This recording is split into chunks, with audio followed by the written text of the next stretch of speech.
Every morning you wake up, get dressed, and go make someone else rich. You call it a career. Your employer calls it a bargain. So here's the question nobody puts on a job posting. How much of the value you create every single day are you actually allowed to keep? Most of us never ask that question.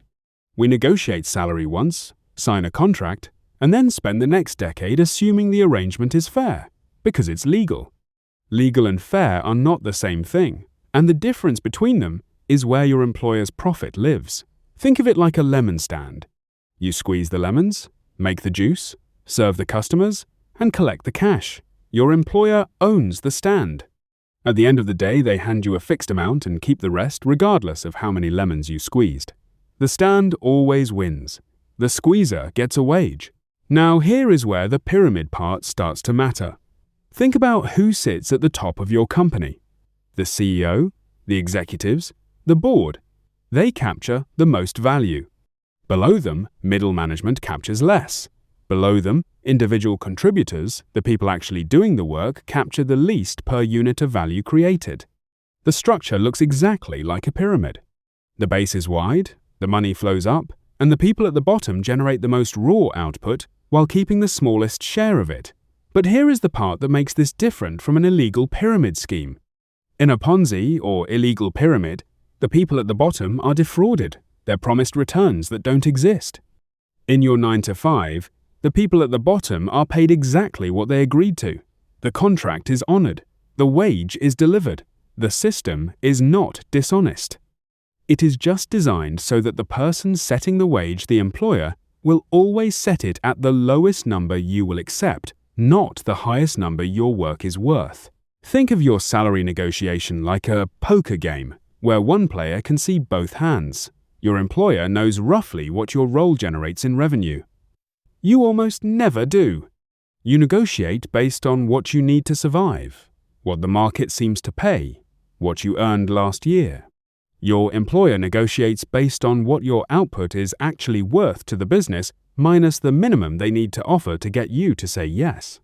That gap between your output value and your accepted wage is not a mistake. It is the margin. And the margin is the whole point. Here is the number that should genuinely rearrange how you see your job. According to research from the Economic Policy Institute, US worker productivity has risen over 60% since 1979. Worker compensation adjusted for inflation has risen about 18% over the same period. That means the gap between what workers produce and what they are paid has been widening for over 40 years.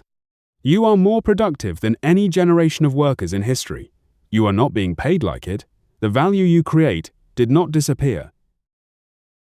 So here is the truth hiding inside every employment contract you have ever signed. A salary is not a measure of your value. It is a measure of your negotiating position. The company did not calculate what you are worth and offer you that number. They calculated the minimum required to attract someone with your skills and offered you that number instead. Your wage was never set by what you produce. It was set by what you will accept. And you accepted it because nobody told you the difference. This connects directly back to the pyramid. In a classic pyramid scheme, the structure is designed to concentrate money at the top. Your workplace does the same thing, legally, transparently, and with everyone's consent. The difference is that a pyramid scheme lies to you about the returns. Your employer never has to lie. They just never tell you what the returns actually are.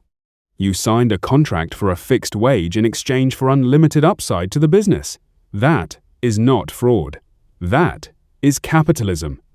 But knowing it changes everything about how you should respond to it. And this is not about blaming your employer. They are playing a game with clear rules. The question is whether you know the rules you are playing by. Most employees spend their entire careers optimizing for the wrong number, trying to earn a bigger slice of a fixed wage, when the real leverage is in changing which side of the equation you sit on, not the worker side. The owner side. Now zoom out. This matters far beyond any individual salary negotiation. The entire structure of generational wealth, who has it and who doesn't, traces back to this single mechanism. Families that own businesses, real estate, stocks, and assets collect the surplus. Families that sell their time collect a wage. Over decades, those two positions compound in opposite directions. Owning something that creates value is structurally different from being someone who creates value for others, and the gap between those two positions widens every single year. Here is the mind-expanding implication. The most powerful financial move available to anyone inside a 9-to-5 is not negotiating a 5% raise. It is building something, anything on the side that puts you on the ownership side of even a small equation. A digital product, a rental, an investment account generating dividends, a skill that earns freelance income. The moment you stop being only a seller of time and start being an owner of something that produces value, the tax code, the compound interest math, and the wealth-building mechanics all start working differently for you. The most dangerous thing about the 9-to-5 structure is not that it exploits you. It is that it is comfortable enough that most people never question it. The salary arrives, the bills are paid, life feels stable. Stability is not the same as progress. And comfort is the most effective cage ever designed because you built it yourself, and you call it security.